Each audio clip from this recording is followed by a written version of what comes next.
이 최수근 상병의 이 사인을 놓고 또 책임을 놓고 이 해병대 수사단장과 국방부 또 그 이상이 될 수도 있겠습니다만은 여러 가지 얘기들이 혼잡스럽게 나오고 있습니다. 이 최수근 상병의 이 사망 그리고 그 이후에 이 책임을 짓는 문제와 관련해서 지금 이 해병대 수사단장 그리고 국방부의 입장을 차례로 들어보겠습니다. 그분은 여전히 제가 해병대 사령관에게 문자를 보냈다고 주장을 하고 거기에서 뭘 들었다는 식으로 이야기를 하세요. 그래서 제가 어제 국방부에 방문해서 그 해당 기간 동안 제가 문자를 발송한 리스트까지 통신국에서 떼어서 이렇게 공개를 했고 거기에 그런 내용이 없음을 많은 기자님들이 확인을 했습니다. 어떤 그런 문자를 받는지 스스로 더 정확하게 추가적인 어떻게 보면 보강 증거를 내라고 오히려 역으로 묻고 싶습니다. 저는 문자를 보낸 적이 없고 그 증거까지도 제시했기 때문에 신뢰도가 떨어진다 이렇게 보고 있습니다. 사단장을 직접적으로 빼라고 지시받은 건 없습니다. 다만 국방부 법무관리관이 저에게 이 사건에 대해서 직접적인 과실이 있는 사람을 한정하면 좋겠다라고 하길래 제가 직접적인 과실이 있는 사람이라고 하면 물에 들어가라고 한 대대장 이하를 이야기하느냐라고 되물었고 거기에 법무관리관은 그렇다라고 하길래 저는 이 사망 사건의 협의의 과실로 보는 것은 나는 맞지 않다고 생각한다. 직접적인 과실이 있는 사람으로 한정하라는 의미는 사단장을 묵시적으로 빼라는 의미로 저는 느꼈고. 이 사건 진상조사를 했던 해병대 수사단장이 집단 항명 혐의로 국방부 검찰 조사 수사단의 조사를 받아야 되는 상황이 됐고 이걸 또 거부하고 있는 상황입니다. 피의자 신분이 됐어요. 네, 이 초유의 사태에 대해 이거 어떻게 된 일인가요? 우리가 이제 어떤 문제가 발생하면 성역 없이 진실을 파헤쳐라. 이게 가장 일반적인 얘기입니다. 과거에 문재인 정부 하에서 뭐 예를 들어서 서해 공무원 피납 사건 뭐 이런 거 나왔을 때 당시에 지금 여당이 뭐라고 그랬습니까? 진실을 밝히는데 성역이 없어야 된다고 그랬어요. 근데 지금 해병대에서 지금 이제 소위 민간의 피해를 입은 사람들 구조하고 돕다가 왜 구명조끼도 입지 않고 무리하게 물속에 들어갔을까? 그러다가 사망한 사건이잖아요. 이걸 조사했고 그 수사단장이 거기에 대해서 조사한 결과 당시에 구명조끼를 입지 않았던 거 이거는 당시에 사단장, 1사단장이죠. 해병대 1사단장이 소위 해병대의 어떤 그 봉사 이런 대민 지원을 갖다 티내기 위해서 빨간색 옷을 입도록 한 거. 여기서 원인을 찾았고 두 번째로 무리한 그 수색 진행한 것도 해병대 1사단장의 지시가 있었다. 그래서 결국은 이 보고의 핵심, 수사의 핵심 내용은 뭐였냐? 해병대 1사단장의 이 업무상 과실치사 아니냐. 이 내용입니다. 이거를 국방부 장관에게 보고를 했어요. 구두 보고를 하고 이첩을 경찰에 한 겁니다. 자, 그것을 갖다가 막은 게 어디냐? 국방부예요. 지금 현재 뭐 진실 공방, 그래서 어떻게 막았냐, 구체적으로 어떻게 했냐, 이거는 진실 공방에 있지만 지금 항명이 있잖아요, 항명. 항명이라고 하는 것은 왜 그거 사단장 책임이야? 그거 사단장 책임 명시하지 마라고 했던 이런 어떤 저지. 그 다음에 그거 국방부로 가져와 경찰에 넘기지 말고 핵심 이거잖아요. 근데 이 말을 안 들었다고 지금 처음 들어봅니다. 집단 항명 수괴죄. 군인에게 이거보다 더한 불명예가 어디 있습니까? 억울한 죽음에 대한 수사를 하던 책임자가 자기들 말 안 듣는다고 지금 항명죄로 지금 입건이 됐어요.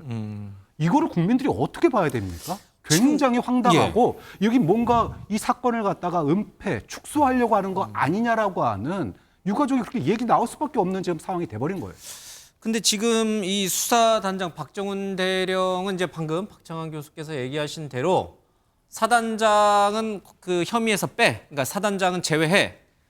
그리고 너 내 말 듣고 경찰에 이첩하지 마. 이렇게 이제 외압을 받았다라고 주장하고 있지만 국방부 쪽에서는 결코 그렇게 얘기한 적이 없다라고 얘기를 하고 있어요. 그렇게 이제 받아들이는 건 박정훈 대령의 스스로 자기 내피셜, 자기 생각일 뿐이다. 이제 이렇게 얘기를 하면서 양측의 얘기가 좀 다릅니다. 이 부분은 뭐 검사 출신 우리 이용대 의원 아니면 최수영 요 쟁점 그러니까 국방부 쪽 입장은 또 뭐예요? 일단 해병대 수사단장과 국방부의 입장이 가장 첨예하게 대립하는 것은 그러니까 최상병이 익사를 했잖아요. 근데 그거에 대해서 법률적으로 업무상 과실치사의 법적 책임을 어디까지 지울 것이냐 이것이거든요. 과실치사 혐의를 어디까지 지울 것이냐. 그렇죠. 그래서 해병대 수사단장은 해병대 사령관도 법적 책임이 있다고 본 것이에요. 근데 일사단장. 예. 법률적인 그 검토 의견을 말씀을 드리면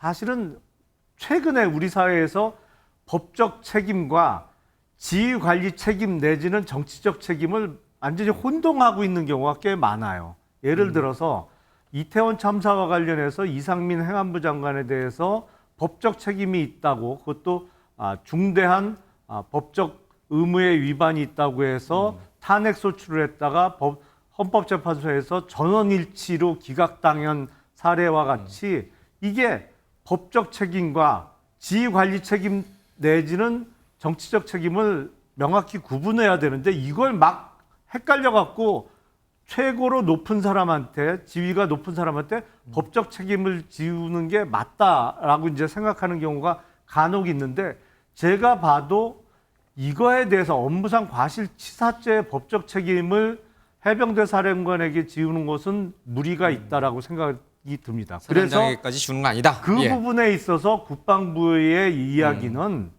법리 검토를 다시 한번 해보자. 그래서 국방부 검찰단에서도 다시 한번 이 부분에 대해서 해보겠다는 것이고, 해병대 수사단장의 입장은 자기 의견이 맞다는 것이죠. 이제 해병대 사령관도 법적 책임이 있다는 것이고, 예. 그 의견대로 경찰에 이첩을 한 것인데, 제가 보기엔 뭐 법률적으로 좀 더 검토를 해봐야 되겠습니다만, 무리하게 업무상 과실치사의 책임을 확장하는 것은 다소 문제가 있어 보여요. 예. 그 부분에 있어서 의견 충돌이 있었던 것이고, 여기서 당장 문제가 될 수 있는 점은 해병대 수사단장이 현역 대령 신분인데 국방부 검찰단의 소환 주사에 불응했다는 것이죠. 그러니까 공정한 수사를 기대할 수 없다라고 하면서 출석을 안 하고 그 앞에서 이제 1인 시위를 했어요. 이게 과연 현역 군인으로서 할 수 있는 행동이냐? 적어도 소환에 응해서 자기 주장을 이야기를 하고 수사 진행 상황과 관련해서 어떤 자기가 피의자로서 전환된 이후에 예. 보호를 못 받았다든지 아니면 어떤 법률적 문제가 있다는 주장하는 것은 몰라도 애초에 소환에 불응하면서 나는 애초에 기대를 안 한다, 여기선 조사 못 받겠다고 하는 게 현역 군인으로서 할 수 있는 행동은 아닌 것으로 보입니다. 예. 직접 그 해병대 1사단장을 과실치사 혐의에서 빼라는 말을 법무부에서 법무관리관이, 그러니까 이제 국방부의 법무관리관이 했느냐라고 이제 박정훈 대령, 이 해병대 수사단장이 물었더니 직접적으로 듣지는 않았다. 다만 직접적 과실이 있는 사람으로 한정했으면 하라는 그 말은 들었다. 그 얘기는 곧 사단장을 빼라는 의미로 나는 받아들였다. 이제 이런 해석의 차이가 좀 있는 거예요. 근데 여기에서 또 다른 쟁점은 뭐냐면, 지금 뭐 민주당 쪽에서 그러시는 것 같은데, 과연 이게 국방부에서 제동을 걸었겠냐? 국방부 그 이상, 국방부 이상은 뭐 하나밖에 없잖아요. 그렇죠? 국방부랑 같이 옆에 건물 같이 쓰고 있는 곳. 대통령실이라고 봐요. 용산. 예. 예.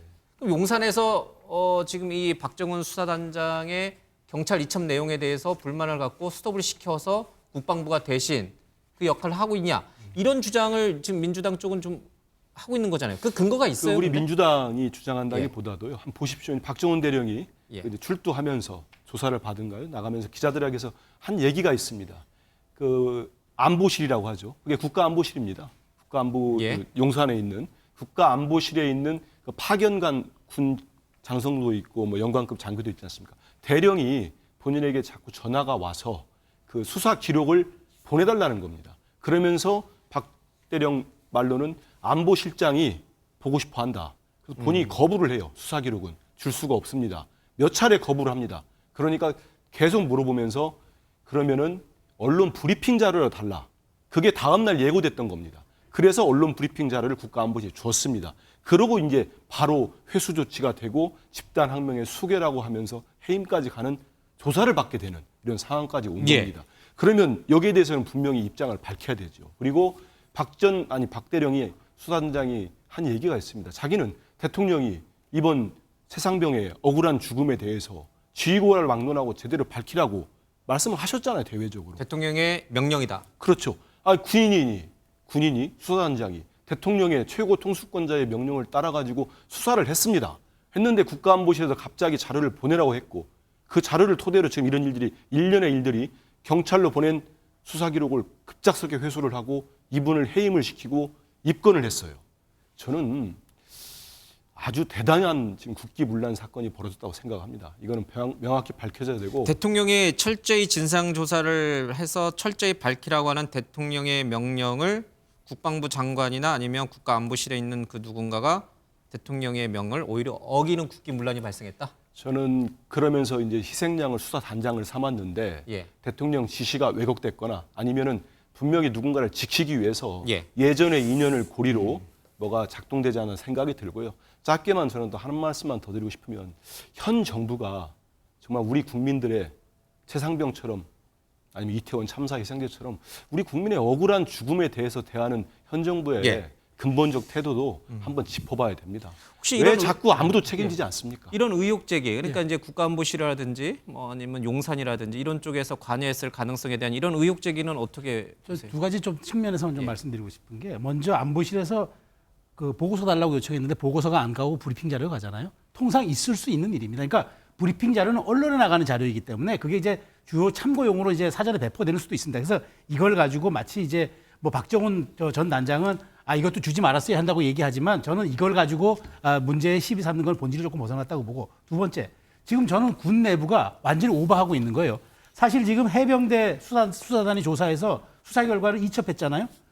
이게 아무런 사실은 큰 의미가 없는 초동 수사 보고서예요. 왜냐하면 예. 과거에 얼마 전에 군사법이 개정돼 가지고 군에서 벌어진 사망 사고나 성범죄 사건의 경우는 군이 수사 종결을 못하도록 돼 있어요. 이거는 경찰이나 검찰이 종결하도록 돼 있습니다. 그래서 이번에 조사에서 조사 수사 보고서 간 것도 사실은 참고용에 불과한 거고 경찰이 앞으로 계속 불러서 참고인 진술 그다음 받고 조사 보강 조사해가지고 최종 결론 날 겁니다. 예. 그래서 저는 이 초동 수사 보고서를 가지고 마치 이것이 무슨 그러니까 우리 군내에게 수사 가이드라인인 것처럼 이렇게 정말 논박하는 것도 벌송산하거니와 지금 말씀하신 것처럼 현역 대령이 조사를 못 받겠다고 버티는 것과 또 이 현역 대령을 집단 항명 수괴죄라는 듣기에도 어마어마한 죄목으로 이렇게 보직해임을 시키는 것 이거 과연 지가 정말 우리 국민들이 군을 바라볼 때 이게 정말 우리가 우리의 목숨을 믿고 맡길 만한 군인가? 저는 이 본질이 이게 아니라는 거죠. 그리고 가장 중요한 건 유족이 납득할 수 있으면 되잖아요. 근데 이걸 지금 이 최종 결과다는 보고서를 가지고 벌성사나운 이 논란을 벌이고 있는 군이 정말 저는 큰 문제라고 보는 겁니다.